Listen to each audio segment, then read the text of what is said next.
Hello les légendes, bienvenue pour ce nouvel épisode avec la voix emblématique qui présente les joueurs de tennis depuis plus de 20 ans. Il est le speaker du tennis, Marc Maury. On revient sur ses débuts en tant que comédien, puis son ascension à travers le sport, avec d'anecdotes assez folles avec des légendes comme Michael Jordan ou Usain Bolt. Cet épisode fait partie des derniers tournés pendant le premier confinement, période où tout a commencé sur le podcast. Mettez un like et un commentaire, ça nous aide comme jamais. Place à l'intro puis à l'épisode. Bonne découverte et bonne écoute à tous. Alors Marc, t'es né le 21 octobre 57 à Bagneux. T'as vécu 10 ans en Algérie de 66 à 75, donc de tes 9 à 18 ans. Tes parents y étaient enseignants et toi t'es devenu champion d'Algérie junior de décathlon et de saut à la perche. De retour en France, t'es devenu joueur de rugby à 15 avec le Stade Clermontois en championnat de France, groupe B. Stade Aurillac quoi d'abord? Stade Aurillac d'abord et puis après Clermont. Oui, tout à fait. Ouais. En parallèle, tu termines tes études d'éducation physique et sportive, t'enseignes 4 ans en région parisienne et prends une dispo pour suivre des cours d'art dramatique. Tu deviens mannequin, tu as tourné dans plusieurs pubs et obtiens quelques rôles comme dans Rien du tout de Clapiche avec Lucchini, sorti en 92, ou la série Les Nouveaux Chevaliers du Ciel en 91 sur TF1, et 2 films aussi de Jean-Pierre Mocky. En 83, tu te rapproches de la Fédé d'athlée et tu deviens speaker de compétition nationale. En 87, tu es au championnat du monde à Rome et depuis, tu n'as quasiment rien manqué. Tokyo, Edmonton, Helsinki, Paris, Osaka, Daegu, Moscou, Pékin. En 94, Gilles Moreton te fait entrer dans l'univers du tennis sur le Grand Prix de Lyon. Yes, la même année, tu es appelé à Bercy. Dès 95, tu enchaînes avec Marseille et Toulouse, devenu Metz aujourd'hui. Puis l'Open Gas de France l'année d'après. Et Monaco 95 aussi. Et Monaco premier tournoi en 95. Et c'est le seul, si tu veux, tournoi que je n'ai pas manqué depuis le début. Ah, ok, très Marseille, bien. Marseille, j'en ai manqué un, mais sinon tous les autres, je les ai faits. Et Bercy, ils m'avaient écarté pendant 2 ans, ils m'ont repris. Donc, mais Monaco, pas un seul manqué depuis 95. Et Marseille, pourquoi tu as loupé une année? Marseille, une année, je me suis retrouvé à aller aux Jeux Olympiques. J'étais obligé d'aller aux Jeux Olympiques d'hiver. Je bossais pour sport et donc du coup, j'ai loupé cette année-là. Et Bercy, pourquoi ils t'ont mis sur le carreau 2 ans? Bercy, ils ont la raison à un moment donné, c'était de dire on va essayer on veut favoriser des joueurs, d'anciens joueurs, pour qu'ils puissent avoir un boulot. Et ils ont demandé parce que Jean-Philippe Florian cherchait du boulot, donc ils lui ont dit tiens, tu parles anglais, tu vas aller faire présentateur de Bercy. Ça a duré 2 ans. Bon, il s'est un peu pris les pieds dans le tapis une fois ou deux. Ça peut arriver. Hein. C'est des choses qui sont pas évidentes parce que c'est pas parce qu'on prend un micro parce qu'on s'est parlé qu'on peut prendre un micro. C'est pas aussi simple que ça.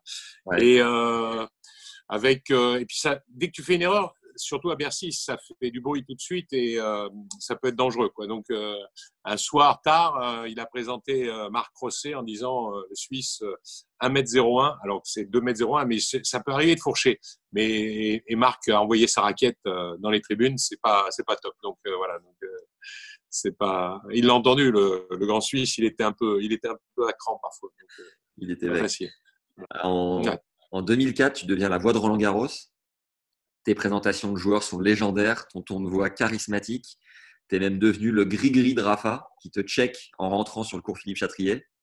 Il n'a pas fait tous les ans, mais il l'a fait quelques fois. Oui, il a fait quelques fois. Notamment une série, je ne voudrais pas te dire de bêtises, je pense que c'était c'était il y a 5 ans. Il a été, à chaque fois qu'il venait, il se rajoute des choses, Rafa, à chaque fois, si tu veux. Il a un maximum de toc, donc on le sait, et des fois il aime bien, donc voilà, ça lui plaisait. Donc du coup, j'ai laissé la main le long de mon corps et il venait checker, quoi. Donc voilà, il avait envie, ça lui plaisait. Voilà. Tu es aussi passé par les sports automobiles, à Magny-Cours notamment en Formule 1, chez moi, à Nevers, figure-toi. Ouais. Tu collabores également avec les fédérations de hand, d'escrime, de badminton et de natation. Tu animes des soirées de gala, une épreuve du World Paddle Tour, les étoiles du sport, des conventions, des séminaires de grandes entreprises. Tu es incontournable. Et comme si ça ne suffisait pas, tu es consultant télé pour Canal depuis 92, homme de terrain, Je suis en train de découvrir la série Netflix de Last Dance sur Michael Jordan et il me semble avoir entendu ta voix à Bercy pour présenter Exact. cette légende du sport. Tu Ouais. as côtoyé Usain Bolt, le prince Albert de Monaco, Roger et les patrons français des plus grosses boîtes. Que de chemin parcouru depuis ce cross scolaire remporté en cadet en Algérie. C'est mon premier succès, oui, c'est vrai. Qu'est-ce qu'on doit ajouter? Qu'est-ce que j'ai peut-être oublié d'important dans ta présentation? Non, non, rien.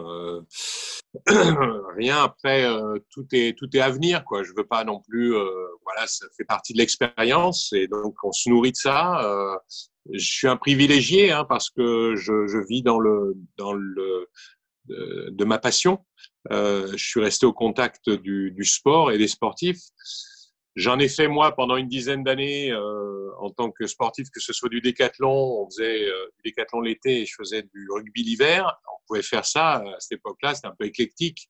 Du coup, ça permettait de faire beaucoup de choses, mais d'un autre côté, ça me permettait aussi de voir ce qu'était l'entraînement de bon niveau, de très bon niveau. J'ai jamais été international, donc j'étais juste à la limite. J'ai été 6e au championnat de France, pas assez pour pouvoir prétendre à une sélection internationale. Il aurait fallu qu'il y ait beaucoup de monde qui se blesse devant moi, quoi.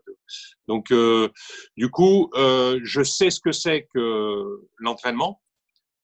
Donc, lorsque je parle aux sportifs, eux, ils savent un peu, certains savent ce que j'ai fait, d'autres un peu moins, mais la plupart du temps, je me sers un peu de ça. Donc, je sais qu'il y a toute une part d'ombre qu'on ne voit pas, justement, dans les performances, et c'est un petit peu ce que je veux faire passer auprès du public. Et donc, quand je pose des questions, je me réfère parfois à ça, j'essaye voilà, de faire comprendre que c'est pas simple. On voit une performance, parfois elle est fantastique, elle est belle, mais la plupart du temps, c'est pas toujours parfait, quoi. Donc, on sait qu'il y a du boulot, on sait qu'il y a du travail, et ce qu'il faut, c'est un petit peu faire passer ce message-là. Et donc, lorsqu'un sportif gagne, c'est très bien, mais qu'est-ce qu'il y a derrière pour justement arriver à ça, quoi. Donc, voilà, c'est ce qu'il faut un petit peu faire passer comme message. Pour reprendre au démarrage, quand tu as fait tes 4 ans d'enseignement en tant que prof de sport, euh, pourquoi avoir fait du théâtre et tu t'embêtais, tu t'emmerdais? C'était quoi l'idée? Oui, il y a les deux. Alors bon, d'abord parce que j'allais en salle des profs. Moi, j'adorais le contact avec les élèves. C'était génial. J'aimais ça. Puis c'était un peu, tu te nourris de ça parce ils te rendent les choses. Les gamins, ils sont straight, ils sont directs. Voilà. Si t'es droit avec eux, si t'es correct, en termes de pédagogie, si tu veux, si tu triches pas, il y a aucun souci. Ouais. Ils vont te le rendre. Donc voilà, il fallait être juste et ça se passait très très bien. Par contre, j'allais en salle des profs. Moi, mes parents étaient enseignants et je les voyais heureux, je les voyais contents. Ma mère était prof de PS, donc c'était voilà, j'ai toujours connu ça à la maison. C'était sympa, c'était bien. Mais j'allais en salle des profs. Un sur deux voulait se suicider, et moi j'avais pas 30 ans, donc je me disais bon oulala, ça va pas le faire, je vais pas. Et le jour où j'ai dit à ma mère j'allais peut-être un peu quitter l'enseignement, elle me dit non non mais c'est bien, reste dedans. Je dis non non, ce que je vois ça me plaît pas, j'ai pas envie de partir jusqu'à 60 ans comme ça, et donc je suis à Paris, autant faire quelque chose que j'ai envie de faire. Quand j'étais étudiant, on montait des spectacles. Donc j'avais envie de jouer un petit peu la comédie, donc j'ai pris des cours d'art dramatique et pour payer ces cours d'art dramatique, comme j'étais plus du tout enseignant, je m'étais mis en disponibilité pour payer ces cours d'art dramatique. Eh bien, un copain me dit, écoute, tu devrais essayer de faire mannequin. Alors, j'ai dit non non, ça m'intéresse pas, mannequin, ils sont pas intéressants, c'est pas bien. Mais il me dit essaye, tu vas voir, et en un boulot. 15 jours après avoir fait des photos et être rentré dans une agence, si tu veux, j'ai eu un boulot et ce boulot j'ai gagné en une journée, c'était même une nuit de boulot, mon salaire de prof de gym un mois, tu vois, un mois de Ouais. prof de gym. Donc j'ai dit bon, il a raison, il a peut-être raison. Donc j'ai fait ça. Et ce qui est dingue, c'est qu'à cette époque-là, un pote te dit tu devrais faire mannequin, boum, tu chopes un cachet. Derrière, tu prends des cours d'art dramatique, bam, tu tournes avec Clapiche et Moki. Et, Moki d'abord, le premier Moki, c'était Moki qui est venu me chercher. Ouais, en premier. et je veux dire, c'était parce qu'aujourd'hui, tu fais un book, tu fais des photos. J'ai fait un book il y a 4-5 ans Bon, j'ai fait on m'a proposé des pubs et tout, mais j'ai l'impression que tout a tellement évolué, tout a tellement changé. Toi, j'ai l'impression que tu faisais un truc et ça cliquait direct. Comment ça se passait à ce moment-là? C'est pas faux, c'est pas faux, tu as raison. On avait beaucoup d'opportunités. Je vois par rapport à mes enfants qui sont grands maintenant, ils ont une vingtaine d'années, un peu plus. Et au niveau du boulot, il y a moins de choix. C'est-à-dire que tu as envie de faire quelque chose, tu peux pas te diversifier comme ça. Nous, à cette époque-là, c'était open bar, c'était ouvert. Tu voulais faire quelque chose, il fallait que tu ailles à fond, d'essayer. Bon, c'était pas simple. On allait dans les castings, on faisait des castings, on faisait des choses comme ça. C'était pas toujours évident. On se retrouvait en concurrence avec beaucoup d'étrangers, beaucoup d'Américains qui bossaient là. Mais on n'avait pas peur. On était, voilà, il y a on voulait faire quelque chose, croquer la vie. On voulait faire quelque chose de plus, essayer. Donc voilà. Donc il y avait plein d'opportunités. Je t'avoue que lorsque je quitte l'enseignement, je sais pas ce que je vais faire. Donc je tâtonne un petit peu et c'est pour ça que je touche un peu à tout. Et je faisais des animations et d'athlètes, mais uniquement l'été. Donc, c'était 3 mois. C'était comme un petit hobby, un petit job, tu vois. Mais ça, et puis, c'était pas rémunérateur.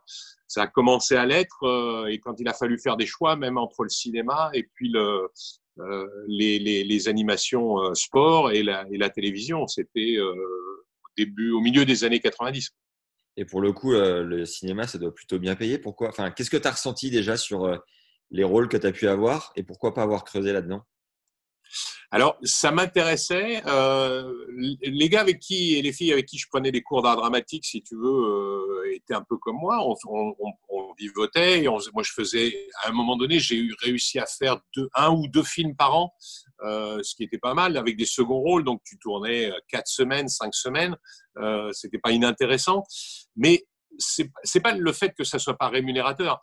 C'était extrêmement subjectif. Tu dépendais beaucoup du bon vouloir des directeurs de casting, des réalisateurs qui, si on t'avait vu dans un rôle, on voulait te revoir quasiment dans le même rôle. Il n'y avait pas d'imagination. On se disait pas, tiens, il peut faire quelque chose d'autre, il peut faire tel. Donc c'était à toi de montrer que tu pouvais faire autre chose.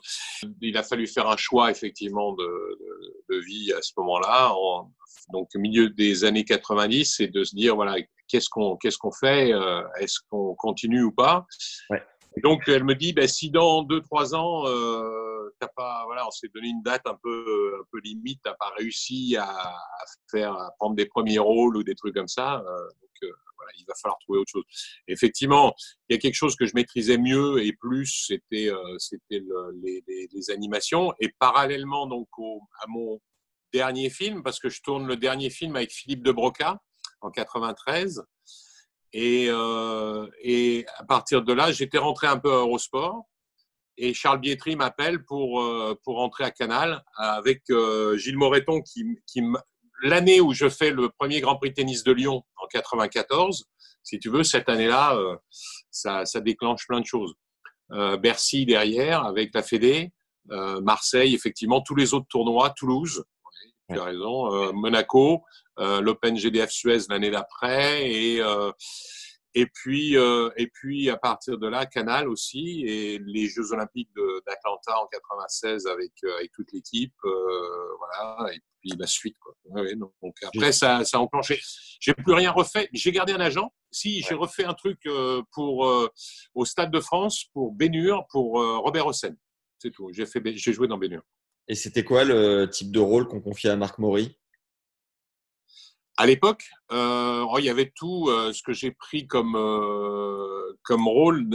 Sur la filmographie, tu regarderas, il y en a une douzaine. Alors, pas mal avec les Américains, comme j'étais bilingue déjà. Je bossais un peu avec eux.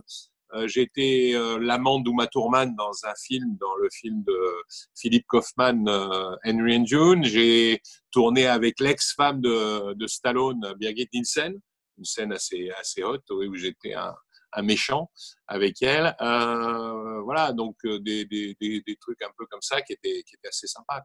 Une scène de sexe avec l'ex-femme de Stallone? Avec l'ex-femme de Stallone, écoute, c'était dans un appart à Vincennes. On tourne sur un épisode Strike Force 3, qui était un truc british. Et j'arrive dans l'appart, il y avait tout été installé. Bon, je dis bonjour à tout le monde, et notamment on me présente Birgit Nielsen, on avait le texte et tout, on lit le texte, on fait une répète et un quart d'heure, 20 minutes après, on était tous les deux sous la douche, si tu Énorme. veux, quasiment nus, quoi. Donc, Allez, action.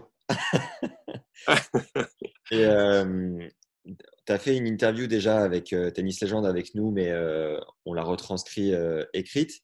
Tu l'avais faite avec Johan, à oui.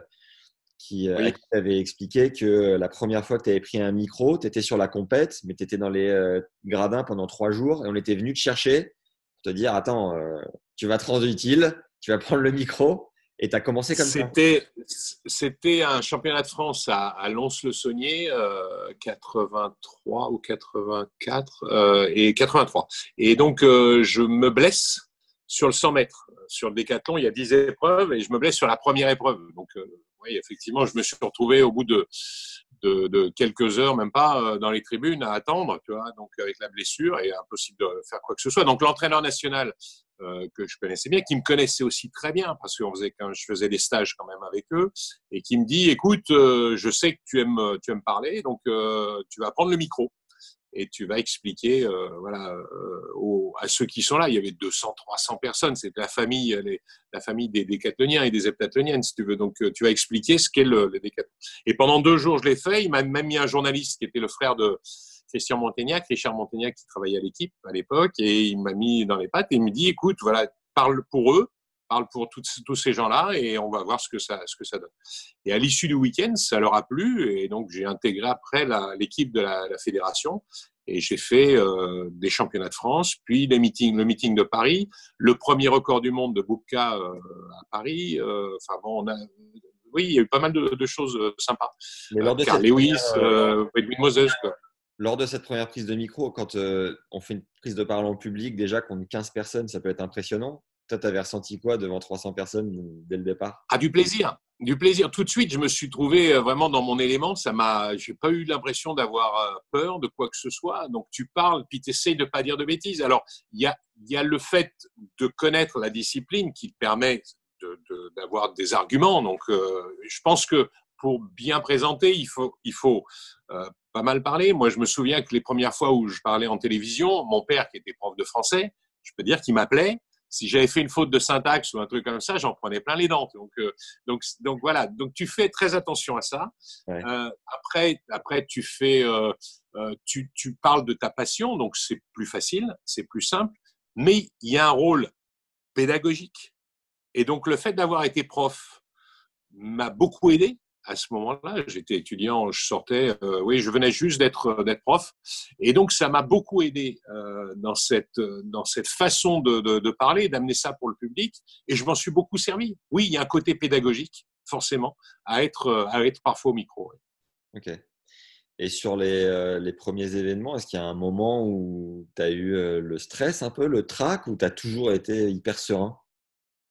Non, bien sûr, je pense que le trac, enfin, c'est pas le trac, c'est la concentration du moment qui est importante. C'est-à-dire que et d'ailleurs, le théâtre m'a servi aussi, puisque comme j'ai joué quelques pièces de théâtre, ça servait. Tu te mets en condition, tu essayes comme n'importe quel comédien, tu essayes bien entendu de bien connaître non seulement ton texte, mais aussi la façon dont tu vas pouvoir commencer et débuter.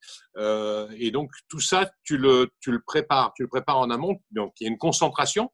Et quand tu rentres, normalement, tu dois libérer cette énergie. Et ce stress-là, ce petit picotement qu'on a dans l'échine derrière, si tu veux, il doit être favorable. Il ne doit pas être quelque chose ça ne doit pas être un frein.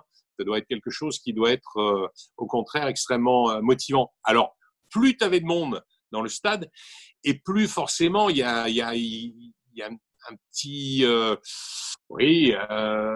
peu d'adrénaline qui arrive. Il y a quelque chose qui se déclenche, bien entendu, et on a une vraie envie. Puis ensuite de ça, une fois que ça fonctionne et que tu sens que le lien se fait et que tu communiques bien avec le public, oui, là, il y a un plaisir énorme, bien sûr. Comment tu prépares un meeting d'athlètes par rapport à un événement sur le tennis, sachant que ça n'a absolument rien à voir? Quels sont les… C'est pas pareil. Le tennis, tu vas travailler sur ta fiche. Ta fiche, elle est elle est quasiment prête à chaque fois. Tu as juste à rajouter les tournois que tu as manqués entre-temps, si jamais voilà, tu passes d'un tournoi à l'autre. Donc, tu réactualises un peu. Sur l'athlé, c'est en permanence. C'est-à-dire que quand tu vas faire tes fiches d'athlé, tu as 8 gars dans une course et des fois, tu as 20, 21 ou 22 épreuves.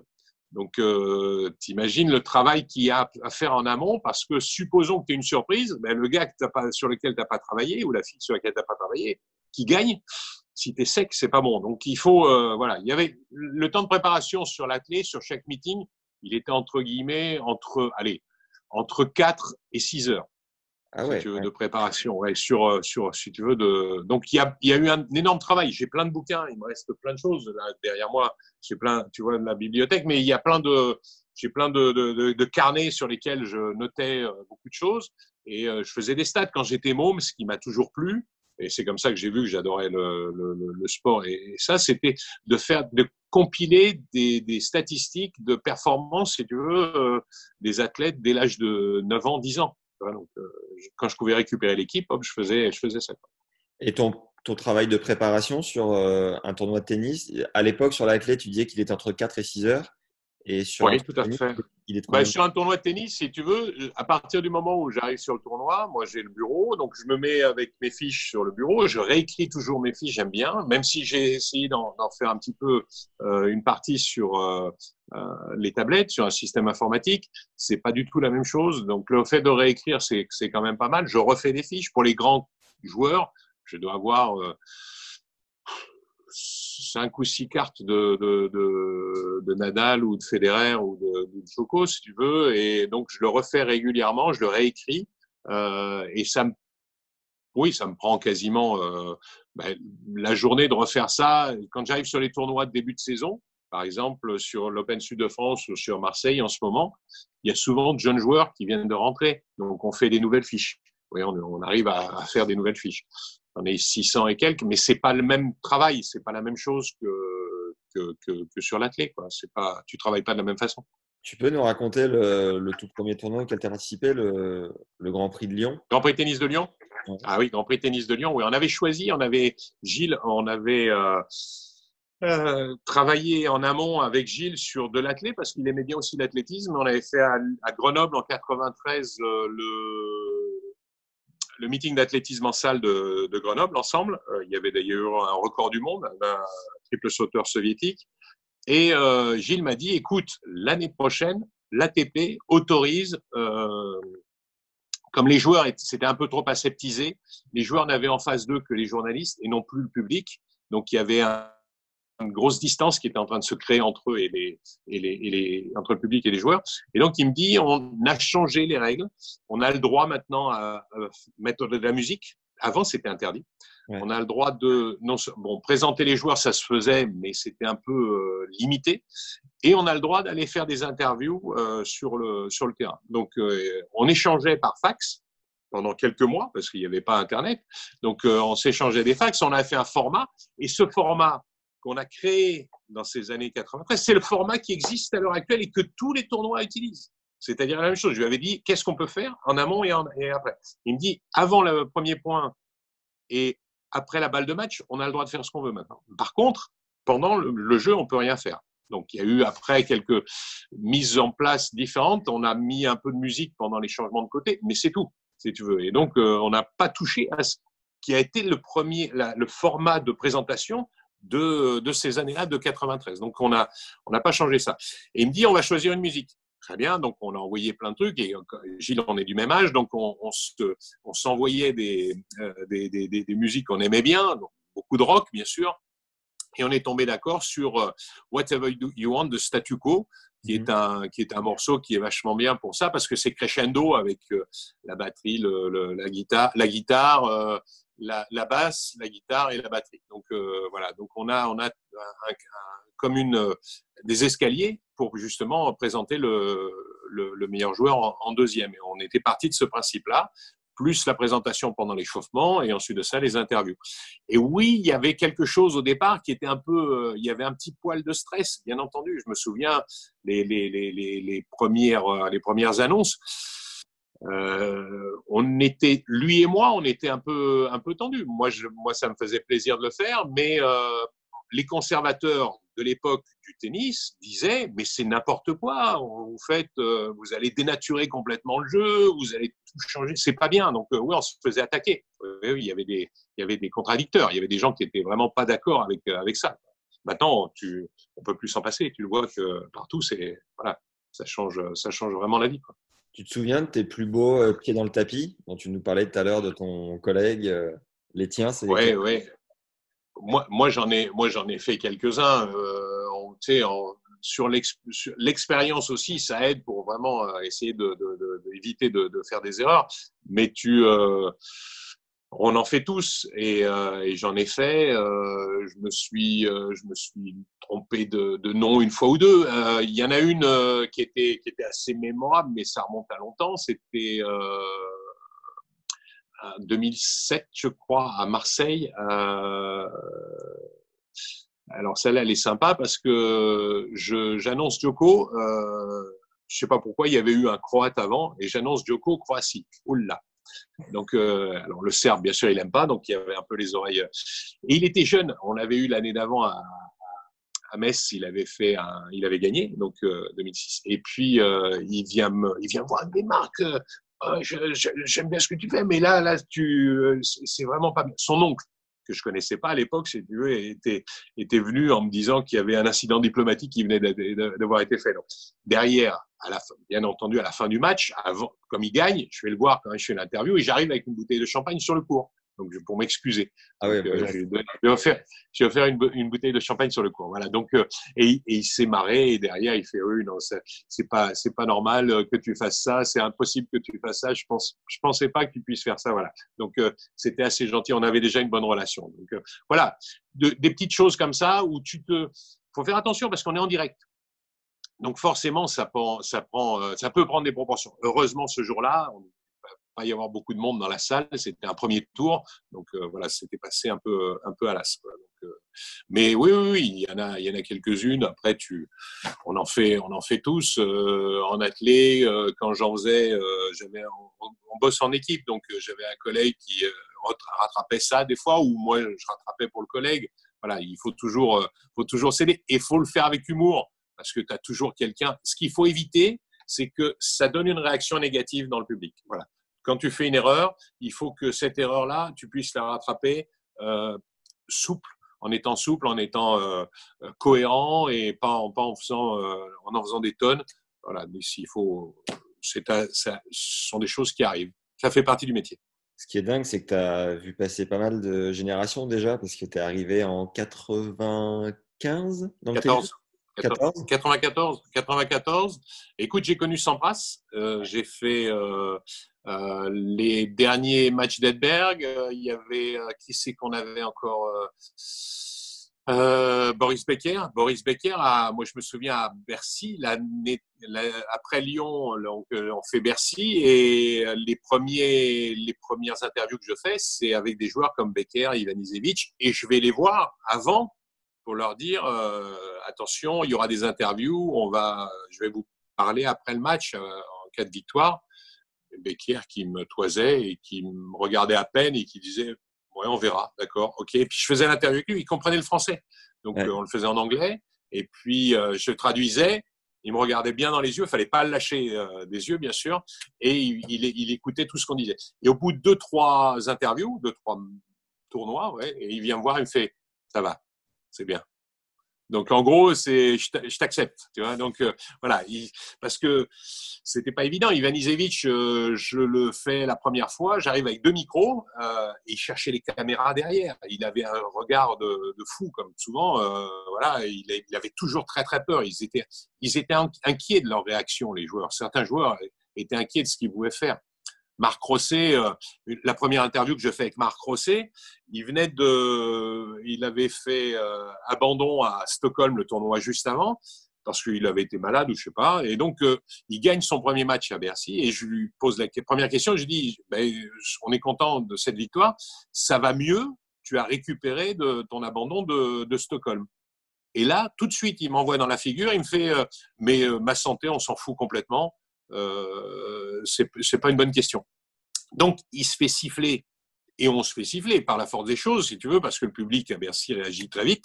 Donc, ils n'aiment pas ce qu'il dit. Et du coup, ça lui plaît pas. Donc, il est tendu. Bon, on finit l'interview. Ça se passe bien. Et je vais le voir dans le vestiaire derrière. Et je lui dis, écoute, Marc, c'est pas une question polémique. C'était pas volontaire. Il n'y avait pas une polémique à chercher. Simplement, c'était juste, voilà, tu me dis que ça va mieux et on passe à autre chose. Et il me dit, oui, mais c'était pas bon à ce moment-là. Je lui dis, je comprends. Donc, je vais poser des questions différentes. Mais encore une fois, moi, c'est une mise en valeur du joueur et non pas une question de journaliste. Donc, te méprends pas là-dessus. Bon, on a eu 2-3 moments un peu délicats ensuite, parce qu'à chaque fois, il était un peu tendu. Et 2-3 tournois après, on était les meilleurs amis du monde. Avec Marc, on communique encore régulièrement. Donc, voilà. Mais il a fallu, pour certains, il a fallu un petit peu que ça se mette en place. C'était pas si évident que ça. Et après, les Hewitt, Kuerten, Roddick, cette génération-là, t'en as pensé quoi? Oui, tout à fait. Oui, alors Roddick, Agassi aussi. Roddick, c'était quelqu'un qui était à l'aise sans être un super communicant. Donc ça allait. Hewitt, parfois attendu, mais beaucoup d'humour. Donc un gars sympa. Kuerten, un bonheur. C'était un gentil. Donc Kuerten, c'était un plaisir au micro. On le faisait à chaque fois et ça faisait, que ce soit à Lyon ou à Monaco ou ailleurs, avec Kuerten, oui, il y a eu des moments qui étaient très très bons. Et puis bon, j'ai vu arriver les petits jeunes. En 2003, il y a un gamin qui arrive, qui prend une wildcard pour venir jouer le tournoi de Monaco. Il s'appelle Rafael Nadal. Il gagne son premier match. Je vais le voir et puis je fais l'interview. Il fait non, yo no hablo inglés. Ok, d'accord, tu parles pas anglais, très bien. Moi, j'ai fait un peu d'espagnol à l'école, donc je vais t'aider si ça te dérange pas. Mais ouais, il y a eu la tête, je vais t'aider et on va parler en espagnol. Mais tu parles doucement. Et il me dit d'accord, ok. Et à partir de là, on a fait toutes les interviews pendant 4, 5 ans, 6 ans en espagnol, avant qu'il commence un peu à se mettre à l'anglais. Mais oui, à chaque fois, puis je leur pose la question. Des fois, un petit peu savoir dans quelle langue ils veulent le faire quand on peut. Et Roger, t'as Ouais, j'ai l'anecdote la première. 98 au tournoi de Toulouse, j'étais en train de retrouver comment on appelle ça, les accréditations. Je collectionne un peu les accrèdes, si tu veux, et de trouver les accréditations de ces tournois-là. Et Roger, qui était un jeune junior, puisqu'il allait être à la fin de l'année numéro 1 mondial chez les juniors, il allait être sacré. Donc, au tournoi de Toulouse, qui a lieu au mois d'octobre, septembre, octobre, je pense, début octobre. Et donc, il est invité par l'organisation, je crois que c'était Patrice Dominguez, qui donc lui demande de venir disputer le tournoi de Toulouse. Tout jeune joueur, tout jeune junior. Et il gagne son premier match. C'est son deuxième tournoi professionnel ATP 200, l'équivalent d'un 250 Grand Prix, donc à ce moment-là. Le premier, ça avait été Gstaad, chez lui. Et il gagne son premier match contre Guillaume Raoux. Ouais. Donc, je vais faire l'interview. Pendant le match, il casse 2 raquettes. Donc, déjà nerveux, le garçon. Et je vais faire son interview en français, un français un petit peu hésitant. Mais bon, voilà. Donc, ça se passe pas trop mal. Mais on se sentait très nerveux. Très nerveux. Deuxième match, il casse 3 raquettes. Donc, il se fait, je pense qu'il me reprend même un avertissement. Donc, toujours tendu. Il bat Elting, un Néerlandais. Et il perd contre Simrink en quart. Voilà, donc avec Roger, si tu veux, les premiers pas, ça s'est fait en 98 et depuis, oui, après, on s'est revus régulièrement à Marseille, ailleurs, voilà, avec Roger, oui, il y a une très bonne relation. Et du coup, tu t'es jamais forcément fait la main sur les futurs ou challengers, tu as tout de suite été sur le circuit principal? Alors, j'ai eu des potes qui m'ont appelé, oui, dès le début, oui, parce que Lyon, c'était un Grand Prix. Lyon était considéré à l'époque, d'ailleurs, comme dans sa catégorie, comme l'un des meilleurs tournois du monde. donc de sa catégorie, c'est l'équivalent des 250, comme les Marseille. Marseille en 250, c'est un des plus grands tournois 250 de la planète. Donc à l'heure actuelle, ce qui était Lyon à l'époque, avec un village fantastique, 6000 mètres carrés de village, un public qui venait, tout Lyon venait, et oui, donc c'est pas tout de suite, je suis rentré dans le haut niveau, le très haut niveau du tennis assez rapidement. Non, les futurs challengers, Noisy-le-Grand, moi je suis d'ici là, et il y avait un tournoi futur. Donc ils m'ont demandé après, ils m'ont demandé de venir les aider. Donc j'ai fait une animation ou deux. Et puis il y avait un Espagnol d'ailleurs qui avait gagné, qu'on a retrouvé après sur le circuit professionnel. Et j'ai fait aussi le challenger d'Andrézieux. Puisque c'était un copain qui organisait et donc qui m'avait demandé d'animer. Voilà. Mais sinon, oui, effectivement, non, très peu de challengers. Roland, c'était ton Graal pendant toutes ces années-là? Tu t'accrochais pour atterrir à Roland ou Écoute, on en a parlé assez vite. 94, 95, la Fédé disait non, Roland, on fera rien, on va pas bouger. Et comme ça commençait un petit peu, je parle pas de Wimbledon, ils vont pas avoir d'animateur avant 100 ans, si tu veux. Donc ils ont c'est un peu plus compliqué. Donc au niveau des présentations, mais bon, sur l'US Open ou l'Open d'Australie, ça commençait à venir. Et donc on sentait que ça allait un petit peu bouger. Et donc dans les années 2000, moi je faisais pas le forcing, il n'y avait pas de demande particulière. S'ils voulaient effectivement le faire, bon, on attendait, quoi. Donc le bon moment. Et effectivement, Patrice Clerc et Gilles Jourdan, qui étaient venus me chercher à Lyon, mettaient tout ça en place, et ça s'est fait, oui, un peu naturellement, quoi, dans 2004, effectivement, pour la première, avec cette finale à rebondissement entre Coria et Gaudio. Ouais. Et tes présentations légendaires de Nadal et autres, Roger, Djoko, tout ça, t'as peaufiné avec le temps? T'as mis un peu plus de cœur à chaque fois? Comment t'as fait évoluer ton… Oui, mais non, mais dès le début, quand tu as un Sampras à Lyon, quand Sampras vient à Lyon, c'est une star, c'est une méga star, quoi. Donc, effectivement, tu présentes Sampras peut-être différemment ou un Becker ou les gars de cette époque-là. Agassi, quand il venait à Bercy, c'était une méga star.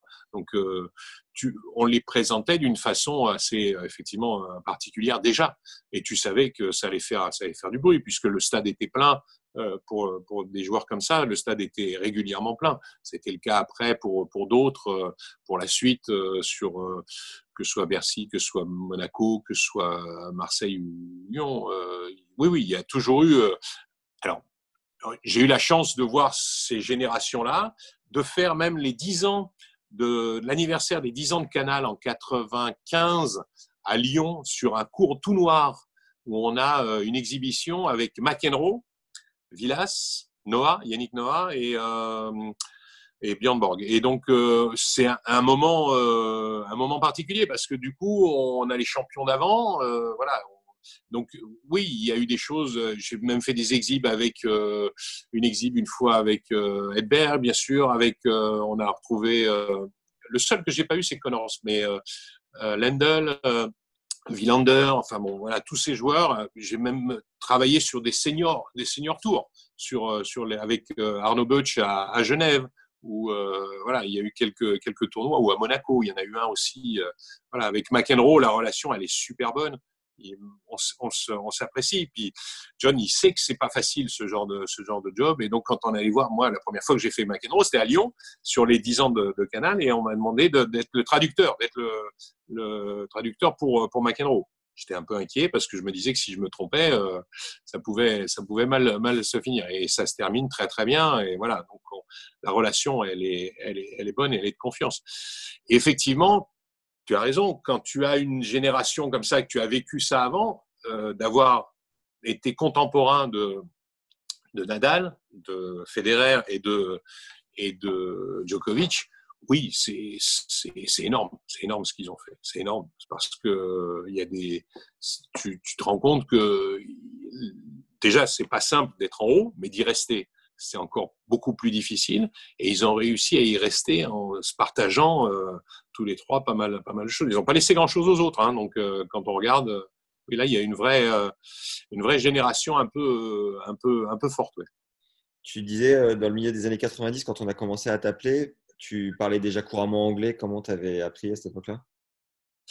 Ben, moi, j'ai vécu en Algérie donc pendant une dizaine d'années et j'étais toujours très très intéressé par les langues et puis l'anglais, je parlais un peu arabe, un peu algérien, mais surtout français-anglais. Et l'anglais me plaisait. L'anglais me plaisait parce que la musique me plaisait. Mon père me disait oui, t'écoutes des musiques, tu comprends même pas les paroles. Il n'avait pas tort. Donc j'ai cherché à accélérer ça et donc on écoutait Led Zepp avec des magnétos à bande et puis on se l'écrivait phonétiquement pour ensuite de ça chercher sur le dictionnaire à quoi ça correspondait. Donc oui, j'ai appris l'anglais grâce à la musique et donc du coup avec même le bon accent et j'ai eu la chance d'avoir des méthodes audiovisuelles en plus dans le lycée français d'Alger à Descartes et qui nous permettaient d'avoir le bon accent tout de suite. Donc, et dès qu'il y avait, ma mère travaillait au Centre national d'éducation physique, de sport, donc et les délégations étrangères venaient faire des stages au Soleil en Algérie. Donc du coup, moi j'ai souvent été interprète. Je me suis retrouvé gamin à 13, 14, 15 ans à suivre justement ces champions dans tous les sports, beaucoup en athlétisme, mais aussi en handball, en foot. Et donc, du coup, j'ai eu tout de suite une relation assez rapide avec les étrangers. Et donc, du coup, j'étais obligé d'avoir le bon accent, le bon vocabulaire, la bonne grammaire. Donc, voilà, ça m'a servi.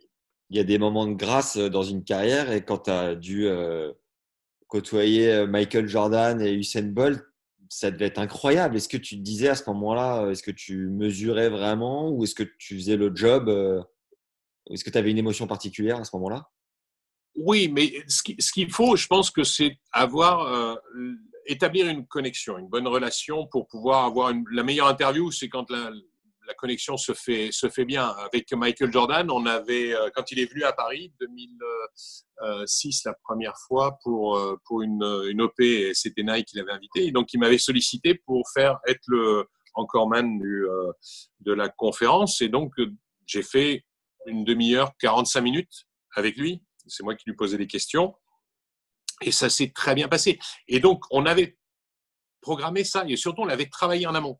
Donc, on s'était rencontrés avant, on avait dîné ensemble la veille, on avait ensuite de ça travaillé dans la journée. C'est un pro, c'est-à-dire que tu fais les questions et tout. Il me dit, bon, là, c'est bon, là, j'ai compris. Donc, et ensuite de ça, il y met de l'humour parce que quand on se sent en confiance, eh bien, la personne, tout d'un coup, te rend quelque chose. Donc, on travaille. Oui, alors, on se sent privilégié à ce moment-là parce qu'on a cette connexion-là, ce rapport qui est un rapport différent un petit peu de ce qu'on pourrait avoir si on vient juste voir la personne une fois, quoi. Donc voilà, ça permet d'avoir quelque chose d'un peu plus fort. Avec Usain Bolt, c'est encore mieux puisque je me suis retrouvé au championnat du monde junior à Kingston en Jamaïque quand il était gamin et qui gagne un de ses premiers titres.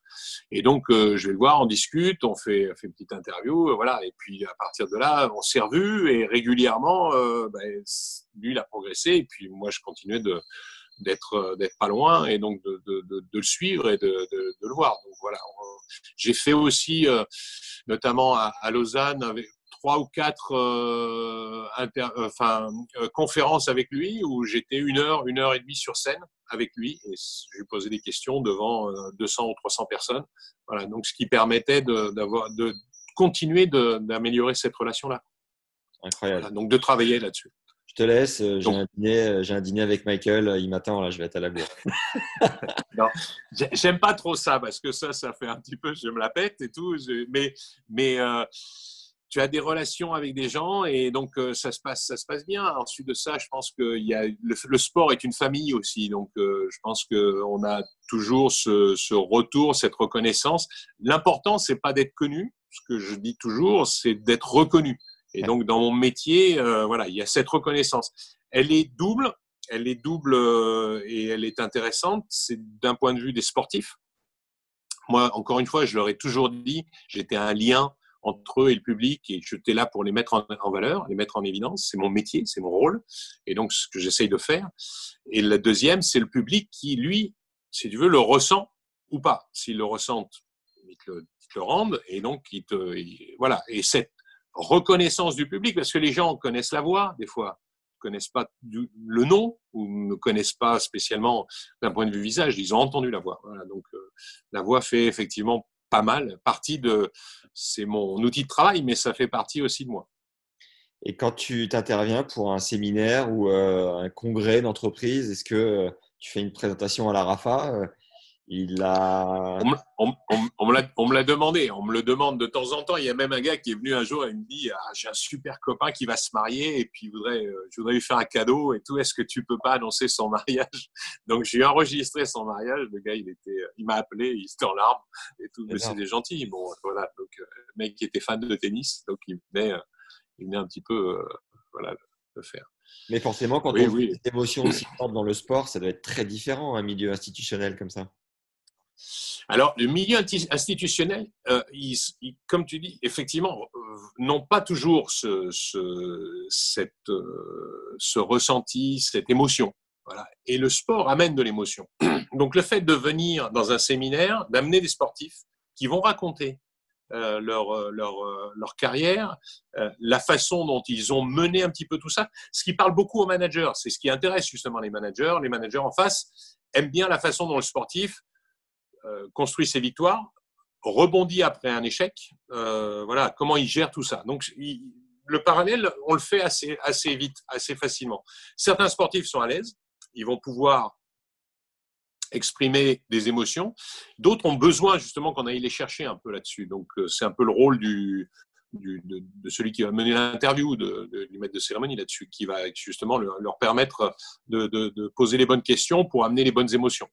Et ça, quand tu amènes ça, tu as de la couleur, tu as des variations de ton, du rythme, ça permet justement de passer 1 heure, 1 heure et demie, 2 heures, tu vois, sur un séminaire sans voir passer le temps. Si je t'appelle pour ma start-up, combien ça coûte et comment on se débrouille?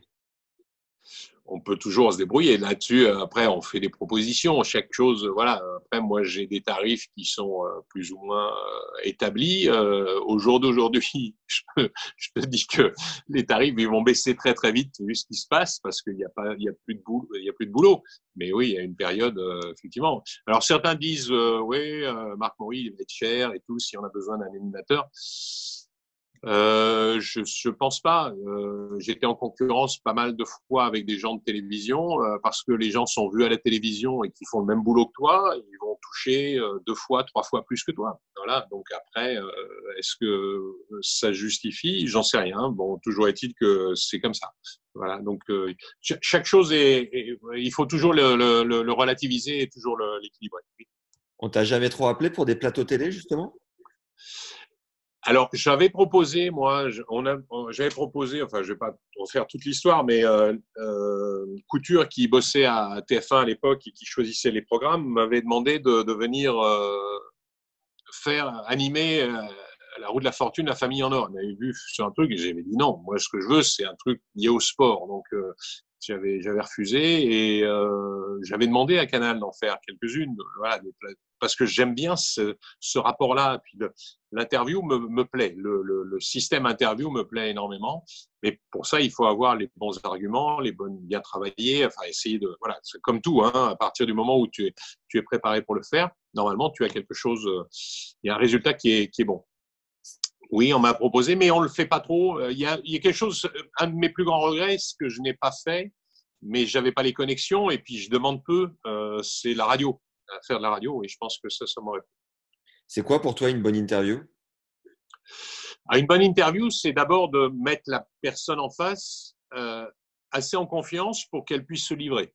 Donc, tu as des gens qui sont pudiques, tu as des gens qui sont plus ou moins extravertis et donc il faut dans les 2 cas, pouvoir amener cette personne à se sentir à l'aise. Le premier, pour qu'ils puissent s'exprimer au mieux et te donner des choses. Et le deuxième, pour éviter que, comme ils sont extravertis, des fois ils en fassent trop et que tu vois pas vraiment leur vraie personnalité. Donc il faut vraiment aller les chercher un peu sur des questions. Alors, quand je dis précises, c'est-à-dire que plus tu t'intéresses à leur vie, à leur carrière, plus tu sais les choses et plus tu vas pouvoir les toucher. Ouais. Une semaine avec toi à Roland ou à Bercy, ça ressemble à quoi du matin au soir? Le matin, j'arrive, je vais d'abord aux infos, je passe par la salle de presse, je prends les infos, je vais dans le bureau, on prépare, on regarde. Normalement, j'ai préparé les matchs de la veille, les matchs du lendemain, je les prépare la veille au soir. Et puis ensuite de ça, je vérifie qu'il n'y a pas eu de changement. Donc ça, il y a une grosse préparation sur le bureau, au bureau pendant un temps. Ensuite, on va se préparer pour le premier match. Donc, c'est 11 heures généralement. L'annonce du premier match. Une fois qu'elle est faite, on va revoir quelques acteurs. S'il y a quelques rendez-vous à prendre, on les prend à ce moment-là. Et puis, on retourne au bureau pour travailler sur les matchs d'après. Donc, voilà, c'est toute une… On passe du stade au bureau, avec de temps en temps un passage par… à chaque fois, bien entendu, la télévision, parce que je regarde les matchs. Je regarde maximum de matchs pour pouvoir savoir ce qui s'y passe. Et puis ensuite de ça, on prépare la suite. Donc c'est pas hyper intéressant, si tu veux, d'être au contact toute la journée, mais il y a beaucoup de préparation en amont et on est tout le temps. Moi, je recherche tout le temps des choses en permanence sur les réseaux, sur Internet, sur ce que je peux trouver de plus, quoi. Quand tu es en déplacement à droite à gauche, tu arrives quand même à prendre du temps pour toi, à visiter un peu, à…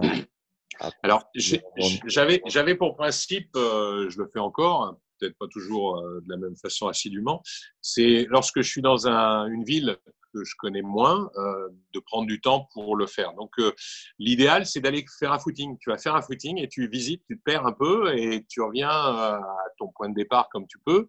Et donc, du coup, tu as repéré des choses, tu vois des choses et puis bon, après, tu peux peut-être sortir. Quand on arrive dans certaines villes qu'on connaît bien, on sait exactement où on peut aller. Donc, ces petits chemins-là, on les a. Tu vois. Donc, à Metz, j'ai toujours un petit peu le même chemin pour aller faire mes footings. À Marseille, pareil. Enfin, bon, mais on aime bien un peu découvrir des choses un peu nouvelles. Moi, j'ai toujours adoré découvrir des choses, mais la plupart du temps, effectivement, on est entre l'hôtel et le stade et on arrive tôt, quand je dis tôt, c'est 10h ou 9h30 pour des matchs à 11h et on repart du stade en indoor notamment, on repart du stade, il est minuit.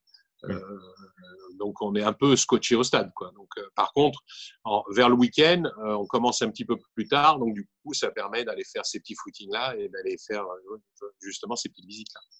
Et avant cette période de crise assez inédite, t'es booké combien de semaines par an, combien d'événements?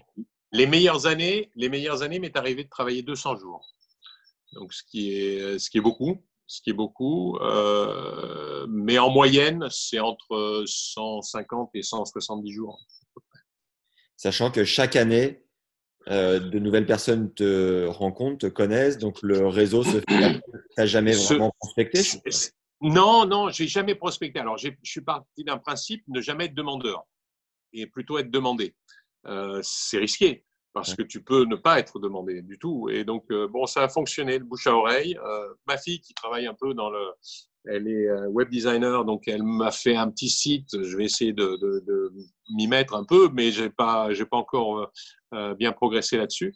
Mais effectivement, il y a beaucoup de bouche à oreille et beaucoup de relationnels qui se sont faits comme ça. Et donc, oui, il y a ce dont je te parlais tout à l'heure, cette reconnaissance du milieu sportif, la reconnaissance des organisateurs, des organisations, qui est intéressante pour moi. Tout à fait. Parce que t'as même pas forcément de site internet ou Non, j'en ai pas. J'ai très peu de choses là-dessus, justement. C'est là où j'ai été un petit peu moyen, je vais dire, en termes de communication, c'est ça. Par rapport à d'autres, parce que la plupart des jeunes qui arrivent maintenant, bon, ils font un site internet et tout. Ils disent que dès qu'ils ont fait un match important, puis ils le mettent dessus. Ce qui est bien, ils communiquent voilà, ils vont utiliser ces moyens-là pour communiquer. Et puis ils sont assez incisifs. Ils sont, voilà, ils vont à la pêche, hein, donc. Et c'est bien, mais bon, il faut garder aussi une certaine fraîcheur. Il faut aussi avoir garder une certaine envie. Et je sais pas, j'en vois arriver. Et pour l'instant, c'est pas encore. Il y a des bons. Il y en a qui commencent à être intéressants sur pas mal de sports. Mais bon, l'expérience compte aussi. Si tu avais un conseil ou quelque chose à transmettre de ton expérience pour réussir dans ce métier de speaker, de présentateur, ça serait lequel?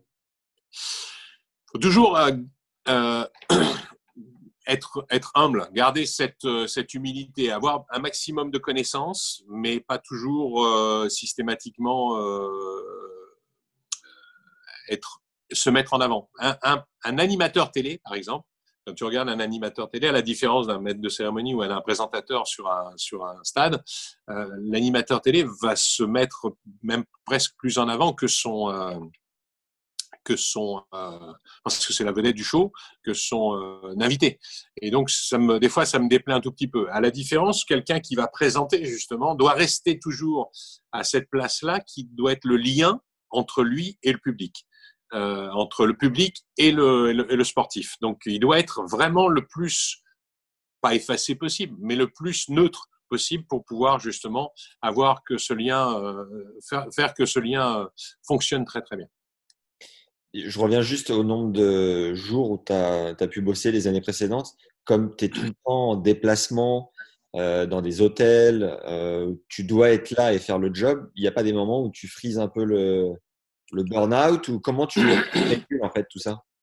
Alors, d'abord parce que c'est varié. Tu n'as pas toujours t'es pas toujours dans la même organisation. Donc, dès que tu quittes un boulot, parfois il y a beaucoup d'émotions à le quitter. On arrête quelque chose qui a été fort et tout, et on passe à autre chose. La routine, elle n'a pas le temps de s'installer. Donc, du coup, le burn-out. Alors, si c'est ce que j'ai dit un jour. On est proche avec le prince Albert. Et donc, son père, à l'époque, quand il était encore vivant, le prince Régnier, nous avait invités à déjeuner, tous les deux. Puis lui, il est passionné de cirque. Donc, il me disait, il me racontait le cirque. Et puis, au bout d'un moment, il me pose une question, il s'arrête et puis il me dit, mais Marc, vous aimez ce que vous faites? Il m'avait vu, il me voyait plusieurs fois sur le truc. Et je lui dis, mais j'adore ça. Et tout de suite, j'avais certainement des lumières dans les yeux. Donc, il me dit, ça se voit. Il me dit, je peux le voir. Donc, comme je peux voir ces choses-là, pour moi, c'est une qualité. Et on a besoin, je pense qu'on a besoin d'avoir ces images-là, cette envie, cette motivation. Oui, je suis âgé, tu regardes ma date de naissance, effectivement, mais je le sens pas. Je ne ressens pas ça. Au contraire, je sens toujours une vraie motivation. Alors, le jour où ça me quittera, le jour où j'aurai pas cette envie-là, de me lever le matin et de me dire j'ai envie d'aller au contact, j'ai envie d'aller voir les sportifs, je pourrais me dire ok, c'est bon, on va passer à autre chose. Je sais pas à quoi, jardinage ou quoi, j'en sais rien, mais voilà, il faudra passer à autre chose. Mais j'ai toujours cette envie. Donc cette motivation, elle est là, oui. Donc je pense que c'est ce qui me maintient, Puis on est toujours au contact des plus jeunes. Donc moi, je suis à l'entraînement régulièrement, je vois des jeunes en athlée. En rugby, mon fils joue à Massy en junior, donc je vais voir des jeunes pousses, des jeunes espoirs, on discute avec eux. La génération des gens un peu plus âgés, je les vois pas, ou j'ai besoin d'avoir moi quelqu'un de dynamique en face de moi. Donc la plupart du temps, ils ont 20, 30 ans. Donc voilà, donc les joueurs de tennis, c'est ça. Et donc je me retrouve au contact de gens beaucoup plus jeunes et plus dynamiques. Ça te maintient. Tu fais pas du tout n'importe quoi dans ce cas-là. Justement. Et tu penses que tu as eu une sorte de cadeau du ciel au niveau de la voix ou ça s'est passé comment? Je l'ai souvent dit à mes parents. J'ai souvent dit que alors, ça se travaille. Quand tu es au début, quand je faisais des spectacles, quand j'étais étudiant, on se rendait compte qu'on pouvait justement se servir de ça avec des potes. Donc, de temps en temps, voilà, on l'utilisait. Et puis, je pensais pas en faire un métier. Sincèrement, à partir du moment où j'ai pris mon premier micro, jamais j'aurais imaginé que j'allais bosser là-dedans, quoi. Donc, et puis on le travaille, et puis on essaye de trouver de la couleur, on essaye de trouver du rythme. Le théâtre m'a fait un bien fou parce que dans certaines salles, t'as pas de micro, donc il faut que tu fasses porter ta voix et que tu la modules. Voilà, la modulation, le changement de rythme, la façon dont tu vas présenter telle ou telle personne, dont tu vas dire son nom, tout ça, c'est quelque chose qui est plaisant. Moi, je regardais les grands spectacles américains. J'en rêvais. Quand quelqu'un est venu nous voir, après, il nous a dit, mais aux États-Unis, on vous dépareillerait pas, vous seriez vraiment à l'aise dans ce genre de choses. Voilà. Donc, c'est la bonne référence. Pour moi, c'était ce qui se passait. Le Michael Buffett sur la boxe, Let's Get Ready to Rumble. On aura tous rêvé de faire un truc comme ça. Voilà, le gars, il a trouvé son truc. Moi, c'est un peu plus sur le tennis où on a créé des choses. Donc, quand on est un peu novateur dans quelque chose, oui, et qu'on amène après cette façon de faire et que c'est repris un peu par d'autres, oui, c'est un plaisir, une petite fierté. Ouais. Thierry Héon est excellent, je trouve. Très bon. Suzanne Langlaine ou dans plein d'autres événements. Il y a ce truc dans ta voix qui est inimitable et qui est je ne sais pas si quelqu'un te remplacera en France, mais c'est tellement.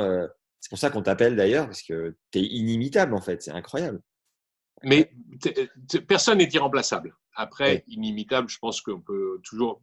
Je pense qu'il faut partir du principe que tout le monde peut être remplacé. Donc, on t'attend pas. Enfin, on t'attend, on aime bien, mais à un moment donné, on peut t'oublier. Tu vois, ça peut aller très très vite. Donc, partant de ce principe-là, après, tu lâches les chevaux. Voilà, il faut que tu sois le plus à l'aise possible, et donc tu le travailles.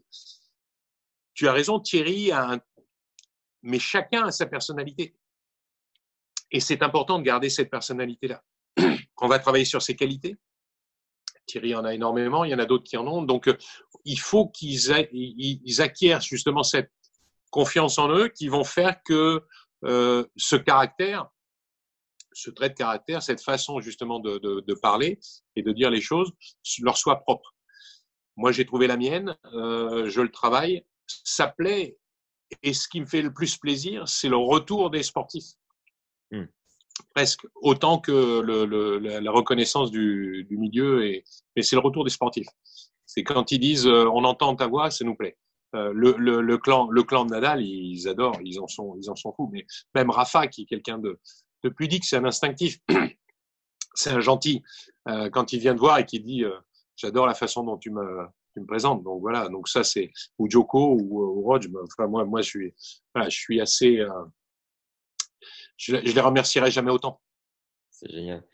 Il y a un exercice qui n'a pas dû être facile, c'est à Bercy lorsqu'ils ont changé un petit peu le format, où ça a été un petit peu plus showtime avec le décompte 10, 9, 8, 7, 6 jusqu'à 0, la musique. Là tu es obligé de t'adapter à ce format-là. Est-ce que tu t'es fait violence un peu pour sortir de ce que tu savais faire pour coller à ce format justement? Oui, parce que je pense qu'on est un métier où il faut aussi se réadapter. Encore une fois, comme je te disais, personne n'est irremplaçable et on n'est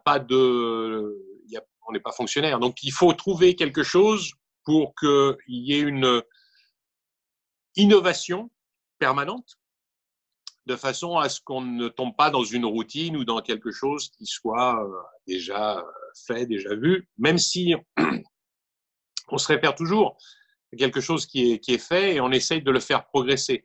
Là, je pense que la façon dont Bercy, la Fédé, Lionel Dubois, qui a été précurseur là-dessus pour amener ça, plus toutes les équipes qui ont fait qu'on a trouvé quelque chose de différent, fait que c'est montrer un exemple. Donc, si toi, tu veux avancer avec eux, tu es obligé de te plier à ce qu'on te demande à ce moment-là, bien entendu. Oui, il y a une adaptation qui est à faire. Mais ce n'est pas au détriment de la qualité de la présentation. Pour moi, c'est toujours ça l'important. L'important, c'est comment on met en valeur un événement, une personne, un sportif. Voilà. Et donc, si moi, je sens que ça ne fait pas évoluer justement cette présentation. Oui, là, je vais me désintéresser du truc et je vais être moins bien, ouais, je pense. Tu nous disais pour l'interview qu'on avait faite ensemble que tu admirais Jim Courier pour ses qualités de présentateur, de showman. Bien sûr.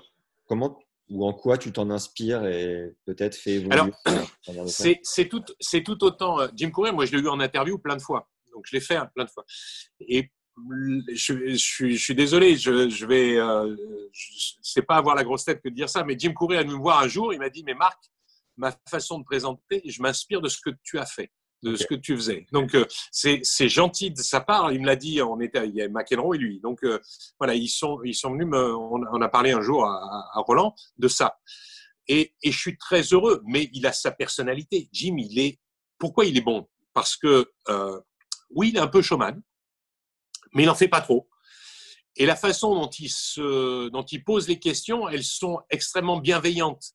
Il va pas chercher à mettre la personne en défaut. Par contre, comme il connaît très très bien le tennis, mais il va se servir de ça et il va le faire d'une superbe façon.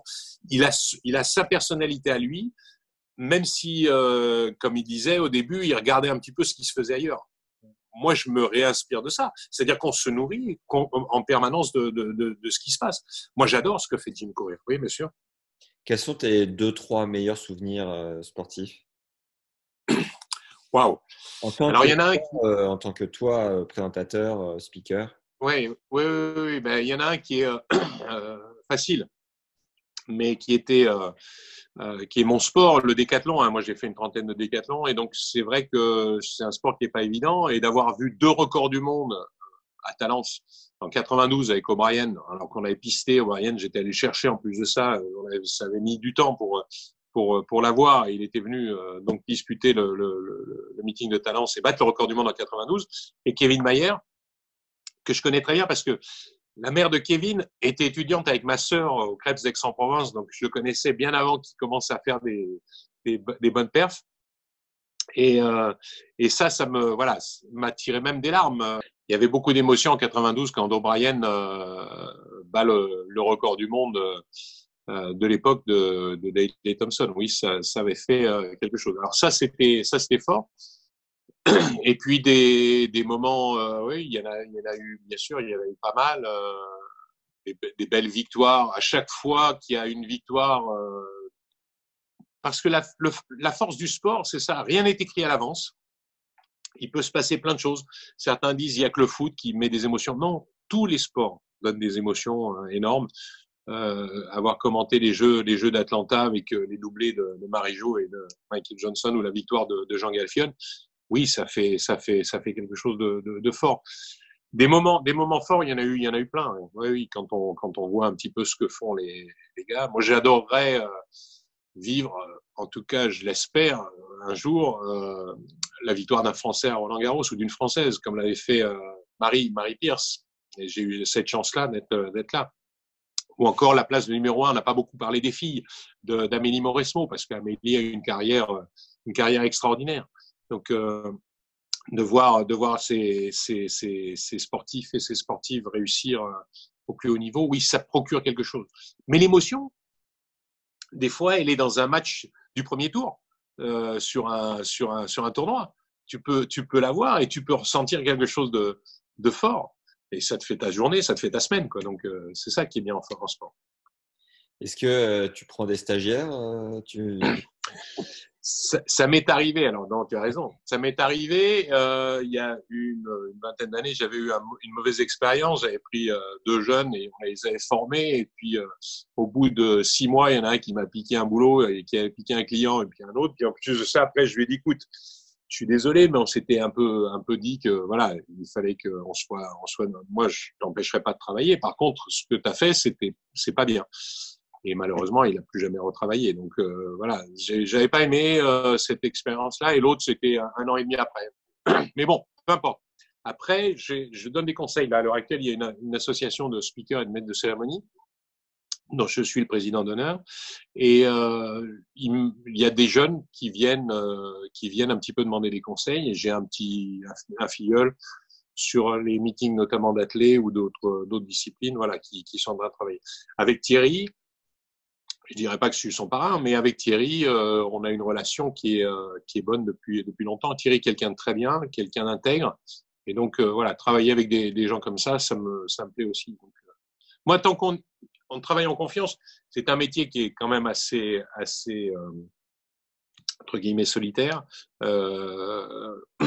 On essaie de donner un petit peu des conseils quand on nous en demande. Moi, j'ai pas de souci avec ça.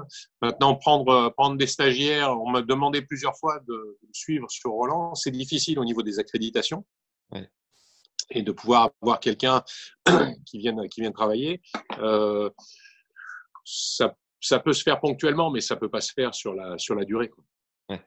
Est-ce qu'il y a une période où tu as pris un peu de grosse tête d'être autant au contact de stars et d'être sur le devant de la scène?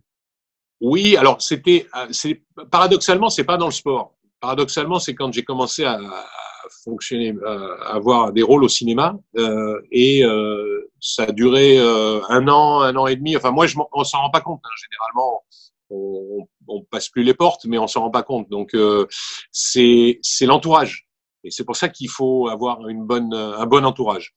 C'est l'entourage direct qui vient, qui te dit oula, attends, là je te reconnais plus, ou bon, quand tu seras calmé, on se retrouvera, ou tu reviendras plus tard. Enfin bon, voilà. Et donc on prend quelques mauvaises directions et on se fait, tu sais, c'est quand ça commence à gonfler, tu as vite fait de t'envoler en montgolfière. Si personne te rattrape, t'es parti. Donc Ouais. c'est ce qu'il faut, c'est voilà, se retrouver et donc les bonnes personnes, c'est les personnes qui te connaissent, c'est les potes, c'est les copains, c'est la famille, et donc qui te disent bon là tu files du mauvais coton.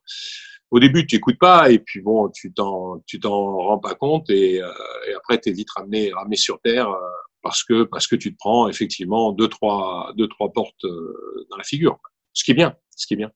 Pour terminer l'interview, j'ai 2-3 questions de fin qui sont communes à toutes les interviews.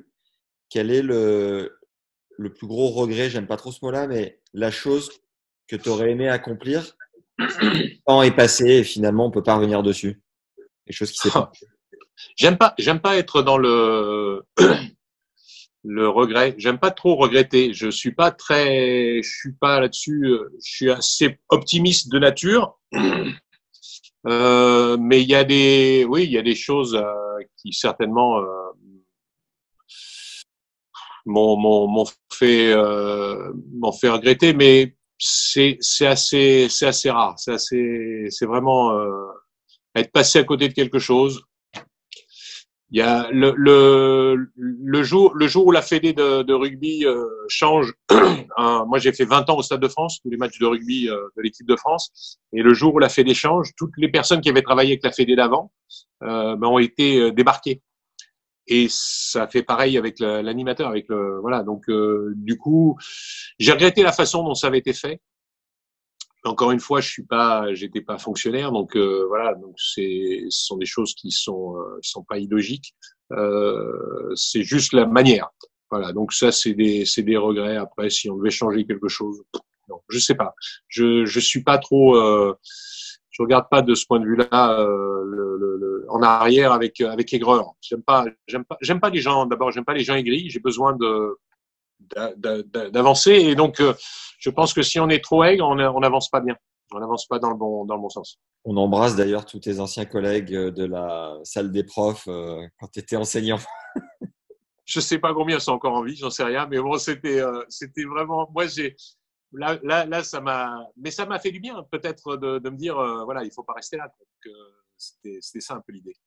Au contraire, quelle est ta plus grande fierté, ton plus bel accomplissement à ton sens?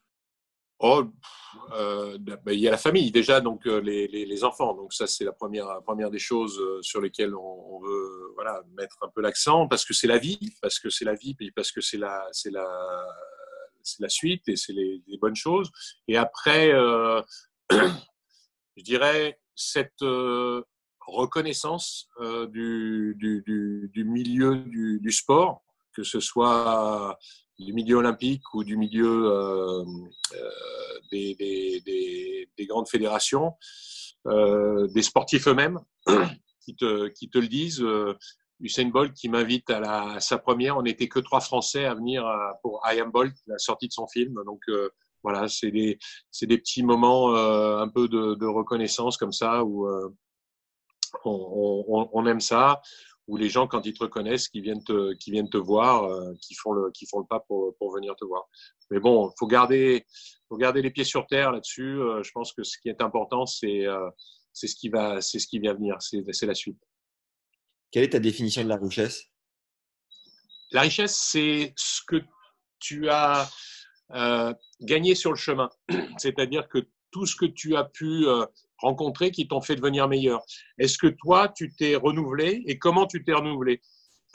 Comment tu t'es amélioré? Comment tu as fait que ton rapport aux autres est meilleur? On est en train de vivre une situation particulière avec le Covid-19. On a tous envie de se dire qu'on voudrait vivre dans un monde qui soit plus solidaire, qui soit plus simple, plus humain. Je pense qu'on était parti un petit peu sur des routes à rentabilité immédiate. Je pense qu'il faut qu'on ait quelque chose qui soit un peu plus nous définisse un peu plus sur le plus long terme, sur la vision un petit peu de ce qu'on pourrait avoir et être avec les autres à l'avenir, un peu plus bienveillant les uns envers les autres, et être aussi un peu plus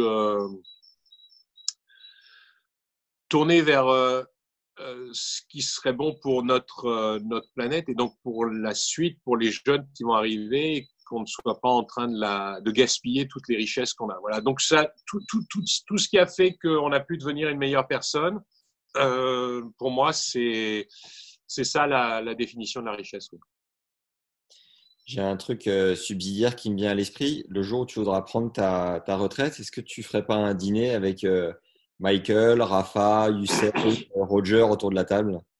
Ça s'appelle un jubilé royal. Ça s'appelle quelque chose de. Ouais, ça serait. Ouais, je sais pas si dans mes rêves les plus fous, je les ai à table. J'en sais rien, mais je pense que l'important c'est voilà, qu'ils sachent que moi j'ai été à côté d'eux, qu'ils se souviennent peut-être un jour ouais, que j'ai été là. Voilà, si un jour ils parlent de moi, ce sera déjà un plaisir. Mais on n'en sait rien. Tu sais, la retraite, d'abord, il y en aura deux. La première, c'est comme un sportif quand il arrête quelque chose, c'est une petite mort. Donc, j'aime pas bien se dire que voilà, la première, elle sera effective entre guillemets dans les faits, et je me retrouverai avec un système de retraite sur lequel je vais effectivement me pencher. Bon, j'essaye de pas trop y penser pour l'instant, mais elle est presque programmée pour 2024. Voilà, les Jeux 2024, ça pourrait être voilà. Et ensuite de ça, continuer de travailler, parce que je pourrais continuer, je l'espère. Puis la voix, généralement, c'est ce qu'on perd le moins. Charles Aznavour, à 93 ans, chantait encore. Tu vois, donc, je pense qu'on arrive à la garder. Et donc, si on me fait confiance, eh bien, je serais peut-être encore en train de parler sur certains stades. Voilà. C'est quoi ta manière à toi de te fixer des objectifs? J'essaye de me les fixer à court, à moyen et à long terme. Ça a toujours été un petit peu un petit leitmotiv. Quand on est sportif, tu essaies de te mettre des objectifs à l'année, donc déjà, et puis si tu peux à l'Olympiade, c'est ce que font les sportifs, hein. Et donc au milieu, tu mets des objectifs intermédiaires qui permettent justement d'arriver vers ces objectifs-là. Moi, j'essaye de me les mettre à l'année déjà, d'avoir une perspective sur ce que je vais faire, et puis un peu plus à moyen terme. Je vais pas te parler de long terme parce que j'en sais rien pour l'instant de ce qui va se passer dans 20 ans, si je suis encore là. Ce que j'aimerais, c'est que là, à court terme, eh bien, on puisse retrouver une vie un petit peu, entre guillemets, normale de ce point de vue-là, et que tout le monde soit en bonne santé et qu'on ait trouvé le vaccin et qu'on puisse revenir dans les stades. Donc ça, c'est la première chose. Et la deuxième, à moyen terme, eh bien, travailler sur les Jeux Olympiques et les Jeux Paralympiques, que ce soit Tokyo d'avenir, et puis ensuite de ça, Paris 2024. Ok. Quelle est ton expérience de vie la plus incroyable? Ah là là. Mais des petites choses auxquelles tu n'aurais pas pensé au départ. Déjà, je ne me voyais pas avoir 4 enfants, donc bon, ça a été, ça a été quelque chose de fort. Et puis de me dire, est-ce que j'aurais… À l'époque, on se demande si on peut être à la hauteur. Voilà, il n'y a pas d'école des parents. L'école des parents, elle se fait au fur et à mesure. Donc ça, l'école de vie, elle s'est faite là-dessus.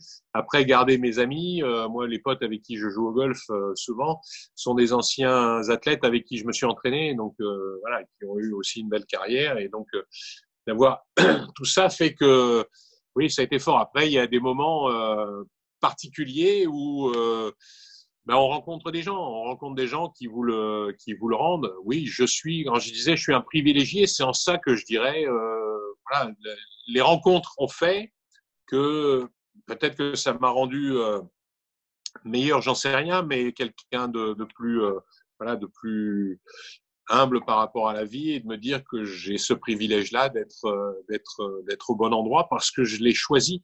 Ce que je n'avais pas l'impression de faire lorsque j'étais en salle des profs, si tu veux, de me dire, même si je l'avais choisi, c'est peut-être pas ce que je voulais.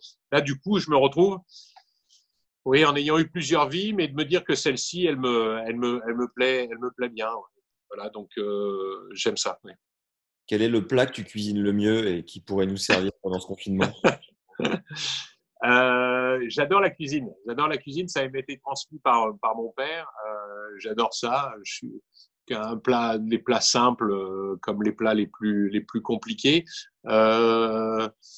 Tu sais, faire une salade composée, c'est tout aussi bon des fois que de se faire un pot-au-feu ou voilà. Donc j'aime bien effectivement faire un pot-au-feu, mais parce que ça prend du temps, parce que tu essaies de faire correctement les choses, mais une salade composée avec des tomates fermes, un petit peu d'oignon, un avocat, un petit peu de cœur d'artichaut, et puis un peu de salade sucrine à côté avec de l'huile d'olive et un petit peu de sel de Guérande. Oui, voilà, ça c'est En une avant. bonne chose. Est-ce qu'il y a un livre qui a marqué Voilà. ta vie? Ah, il y en a quelques-uns. J'ai toujours adoré Robert Merle.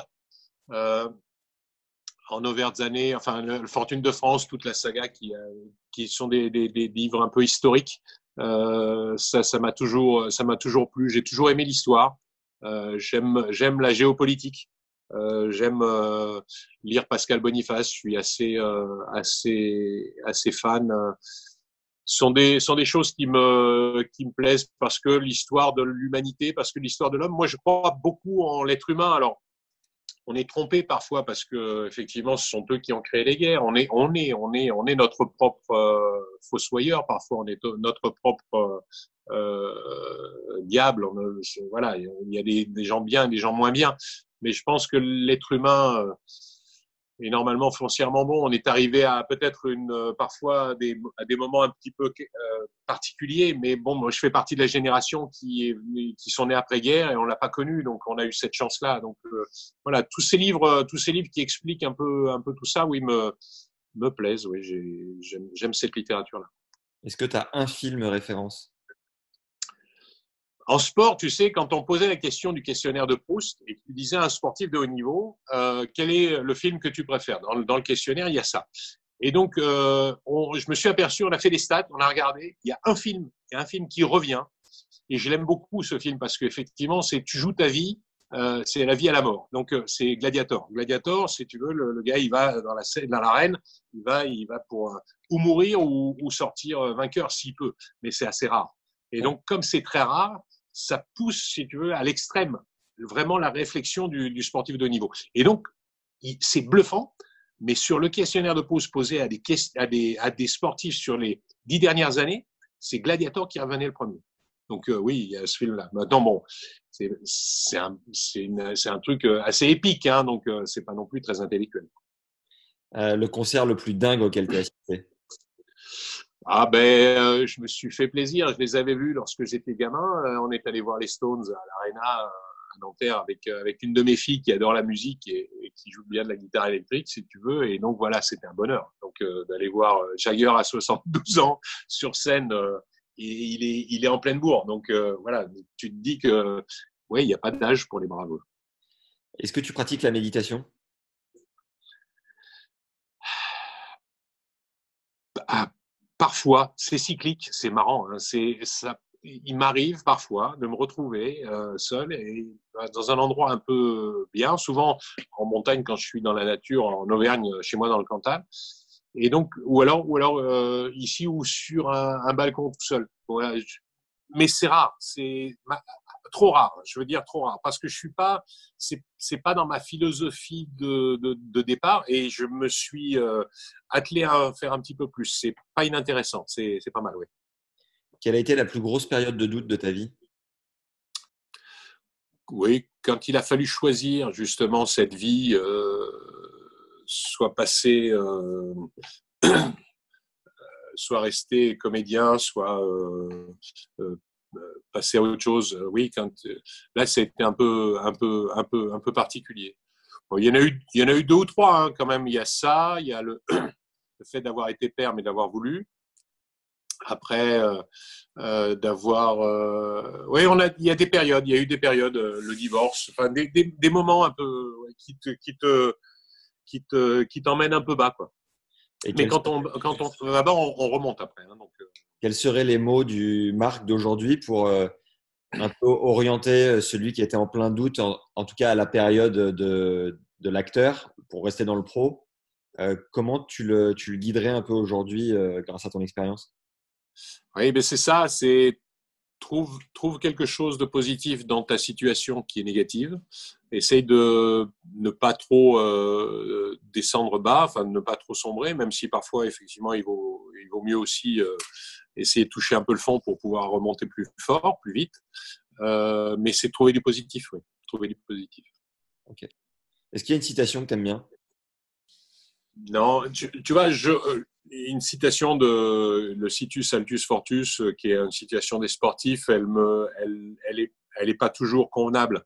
Je pense qu'il faut aussi garder euh, le, le, le côté humain des choses, le côté humain des choses. Le sportif de haut niveau, le sportif de très haut niveau, lui, il va repousser les limites. Donc, il repousse les limites humaines. Cette façon de faire, elle est unique. Elle n'est pas donnée à tout le monde. Donc, elle est vraiment particulière.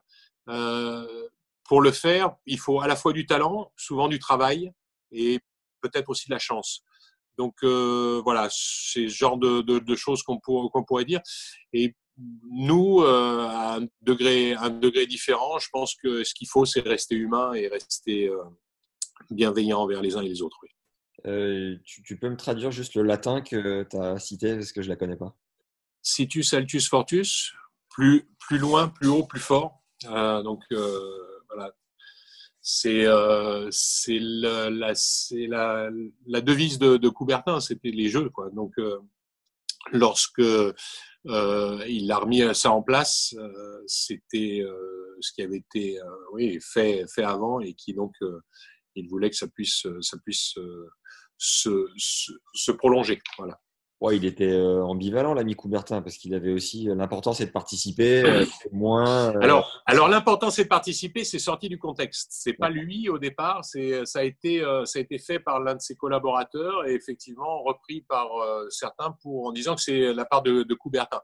Bon, c'était aussi quelqu'un de très misogyne hein, qui refusait que les femmes fassent du sport. Donc il n'avait pas que du bon Coubertin. Il avait ouais, pour son époque, c'était un aristocrate qui avait voulu remettre le sport au goût du jour. Mais par contre, là, de ce point de vue-là, c'était très positif. Et je pense qu'on a besoin de sport à l'heure actuelle. On a besoin d'activité physique déjà d'une, parce que c'est préventif. Et on sait très mal faire la prévention dans nos sociétés. On sait très bien soigner, mais on sait pas très bien faire de la prévention. Je pense que pour vivre un peu plus vieux, il faut faire du sport. Mais moi, c'est un credo que j'ai depuis que je suis prof de PS. Hein, donc, ça a toujours été. Il faut toujours bouger, il faut toujours faire quelque chose. Ça, c'est la première chose. Deuxième chose, je crois qu'on a besoin de sport de haut niveau et de compétition parce que ça évite justement d'aller se casser les dents sur le entre guillemets. Pour moi, c'est l'opposé du nationalisme et du repli sur soi, c'est-à-dire que c'est l'opposé totalement de ce que voudraient faire les extrémistes, c'est-à-dire de couper complètement la relation avec les autres. Au contraire, le sport va permettre justement d'avoir des relations avec les uns et les autres et à travers la planète. C'est la seule mondialisation que je vois intéressante, c'est le sport. C'est le sport, pourquoi? Parce que les règles sont les mêmes pour tout le monde, ce qui n'est pas toujours le cas dans le commerce ou ce qui n'est pas toujours le cas en politique. Et le sport a cette force-là, c'est qu'on a des règles qui sont universelles. Et donc, c'est un langage qui est universel, qui est compris par tout le monde et qui peut être accepté par tout le monde. Tu disais que tu regardais un petit peu les réseaux sociaux, Roger, Rafa, leur live, etc. Comment tu consommes et comment tu participes sur les réseaux sociaux?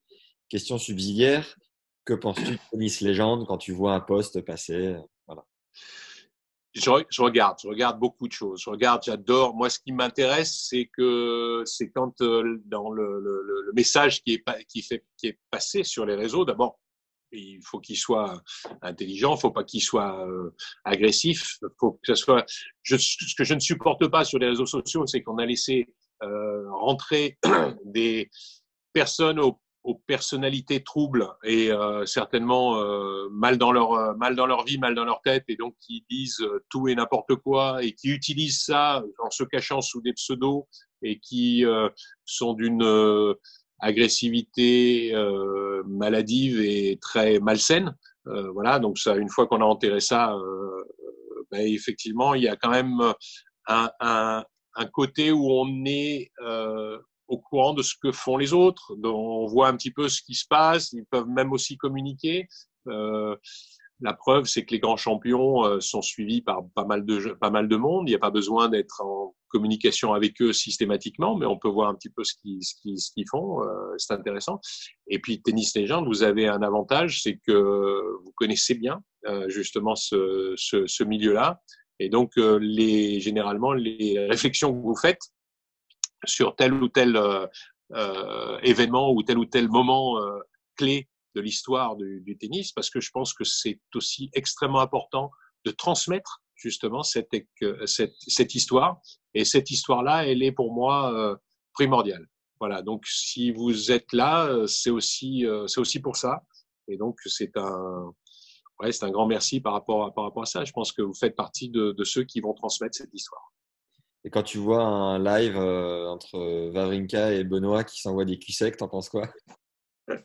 Benoît, c'est une personnalité que j'adore, les deux d'ailleurs, hein, que ce soit Stan ou Benoît, parce que Benoît, c'est quelqu'un d'extrêmement attachant. Et quand on le connaît, moi j'ai passé des soirées avec lui, mais c'est un bonheur. Il est gentil, il est poli, il est agréable. C'est un gamin de son âge, bon, donc c'est un gamin de son temps aussi. Le seul problème, c'est que c'est Dr. Jekyll et Mr. Hyde sur un cours, quoi. Donc là, tout d'un coup, il a un autre cerveau, donc et même je sais même pas s'il en a un. Donc du coup, il se retrouve à être totalement, mais totalement totalement différent. Et même lui, il en a peur. Moi, je connais un peu ses parents quand ils sont venus le voir pour la première fois, alors que la maman n'était pas revenue le voir depuis un moment. C'était à Montpellier sur l'Open Sud de France. La pauvre, elle était en larmes dans les tribunes, quoi. Donc parce que Benoît, il a du mal à se contrôler sur le court. En dehors, c'est quelqu'un de différent. Les gens qui ne le connaissent pas ne peuvent pas comprendre. Et donc leur petit échange sur Twitter, sur Instagram, ça me fait rire. L'histoire de l'apéro, l'autre qui lui apprend comment on fait effectivement. Non, c'est vraiment fort, c'est vraiment bien. Non, puis Stan est quelqu'un de posé, Stan est quelqu'un de pareil, et ils s'adorent tous les deux, hein, depuis très très longtemps. Hein. Ils avaient fait une finale à Chennai, ils se sont retrouvés sur le circuit régulièrement, et c'est quelqu'un avec qui Stan aime beaucoup passer du temps, et puis et réciproquement. Ouais, de bonnes personnalités. Demain matin, on a la chance de faire un épisode de podcast avec Tony Nadal. Comment tu nous conseilles, quelle orientation tu juges primordial de prendre? Écoute, Tony, c'est quelqu'un que j'apprécie énormément. D'abord, Tony, parce que c'est quelqu'un de bienveillant. C'est quelqu'un moi, j'aime sa personnalité. C'est quelqu'un de vrai. C'est quelqu'un qui a jamais triché, Tony. Il a été toujours naturel, normal, comme les Rafa. Hein. De toute façon, c'est la même personnalité. Je pense que dans la famille, en plus, ils sont bien trouvés. le père a une autre personnalité. Le père de Rafa est assez est plus dur. Tony est beaucoup plus calme, beaucoup plus, je dirais effectivement bienveillant. Cette bienveillance-là, elle est forte à la fois pour son neveu, mais aussi pour les personnes qui sont autour. Et Tony est quelqu'un qui l'a vraiment amené là où il a été. Je pense qu'il peut le remercier parce qu'il l'a façonné, il a fait vraiment quelque chose de fort. Les frères sont une grosse fratrie, une grosse personnalité dans la famille. Hein. Deux frères qui étaient internationaux de football. C'est une famille particulière. Mais Tony est quelqu'un voilà, il faut être juste avec lui. Il faut être droit, faut poser les bonnes questions. C'est un technicien qui a appris hein, là-dessus aussi avec Rafa au fur et à mesure le haut niveau, parce que je pense que l'un repousse les limites, mais l'autre aussi continue de défricher et trouve des choses un peu nouvelles pour l'amener. Je pense que la personnalité de Tony a fait que Rafa en est là où il est aussi et qu'ils ont pu tenir. Je pense que ça devenait difficile pour Tony à la fin. Il faudra peut-être lui poser des questions, voir comment lui voyait ça, parce qu'il dit je vais me retirer à l'académie et laisser un petit peu plus travailler, mais je pense qu'il a été à saturation. Et je suis persuadé qu'il reviendra peut-être avec lui. D'ailleurs, il est revenu sur 2 ou 3 tournois hein, ces derniers temps. Donc, mais Tony est quelqu'un qui a fait beaucoup pour la carrière de Rafa. Moi, j'apprécie énormément Tony. D'ailleurs, il faudrait lui passer le bonjour de ma part avec grand plaisir, parce que c'est quelqu'un que je trouve vraiment, vraiment très, très bien. Eh ben, j'y manquerai pas. Et, pour terminer, est-ce qu'il y a une personne que tu nous recommandes d'avoir dans ce podcast avec laquelle on pourrait parler tennis et important que tu pourrais éventuellement nous aider à avoir? Il y a quelqu'un quelqu'un que je pourrais vous aider à avoir. Amélie, vous l'avez eu ou pas, Mauresmo? Pas encore, non. D'ailleurs, j'habite pas très loin d'elle parce que je suis à Bidart, en dessous de Biarritz. Ah oui, Je pense qu'elle est à Angers. Oui, elle est anglaise. Ouais. Non, Amélie, c'est quelqu'un de bien. C'est quelqu'un de. Moi, j'apprécie énormément. C'est quelqu'un de très bien. Après, il y a des garçons comme Julien Beneteau qui sont top à l'heure actuelle. Tu as Arnaud Clément, moi j'adore, j'ai toujours aimé. Après, Sébastien Grosjean qui parle pas assez souvent, voilà, qui est quelqu'un de très très bien. Toute cette génération. De toute façon, les joueurs français dans leur ensemble sont des gars.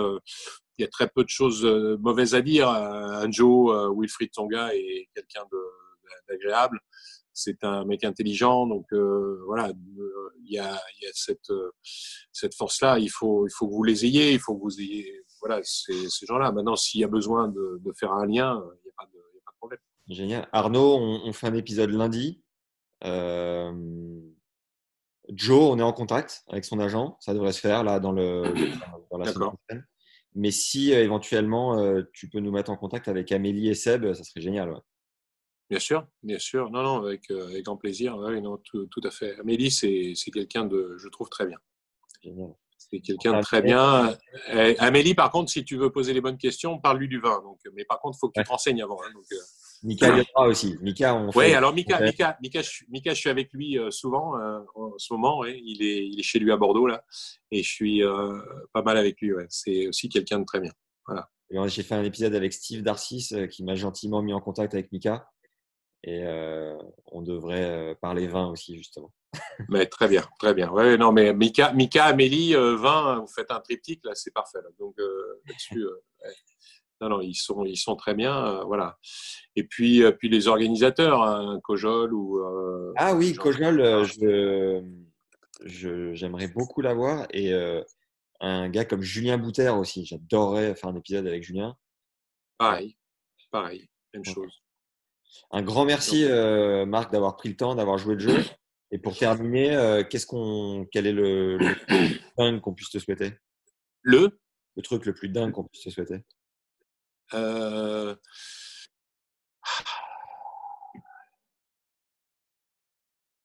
C'est à venir, je sais pas. C'est à venir. Je sais pas. Déjà qu'on retrouve tous le chemin des stades très vite. Voilà. Donc, je sais pas si c'est dingue aujourd'hui, mais oui, c'est ce dont on a tous envie. Oui. Mais merci à toi de ta disponibilité. D'accord. Merci Max, à bientôt. Ciao. Merci d'avoir écouté cet épisode avec Marc. Mettez un commentaire pour nous dire ce que vous en avez pensé. Et un like, ça nous aide énormément. Un autre truc hyper important, c'est de vous abonner à la chaîne YouTube, Spotify, peu importe où vous écoutez. C'est un tout petit clic de votre côté. Mais ça nous aide aussi beaucoup, tout comme le bouche-à-oreille. Envoyez cet épisode à 2-3 personnes autour de vous. Ça nous permet de ramener de nouveaux auditeurs et de continuer de grandir. C'est très important, vous l'avez compris. Un autre truc qui nous permet de continuer à grandir et de vous proposer du contenu chaque semaine, c'est de rejoindre la communauté Tennis Légende, où pour 5 € par mois, c'est environ le prix d'une boîte de balles, c'est même largement en dessous maintenant. On vous donne accès à des interviews exclusives qu'on ne publie pas ailleurs, des débriefs de matchs de joueurs pros, des compléments d'interviews, des échanges avec des coachs. Tout ça est privé et accessible en rejoignant la communauté Tennis Légende et donc en soutenant au passage le podcast. C'est premier lien en description juste en dessous de l'épisode. Lien cliquable, facilement accessible. Voilà. Merci par avance à ceux qui généreusement rejoignent la communauté et qui en plus ont accès à un contenu un peu exclusif en parallèle. Nous, ça nous permet de continuer à vous offrir du contenu et vous, ça vous permet de progresser, foncer, c'est juste en dessous.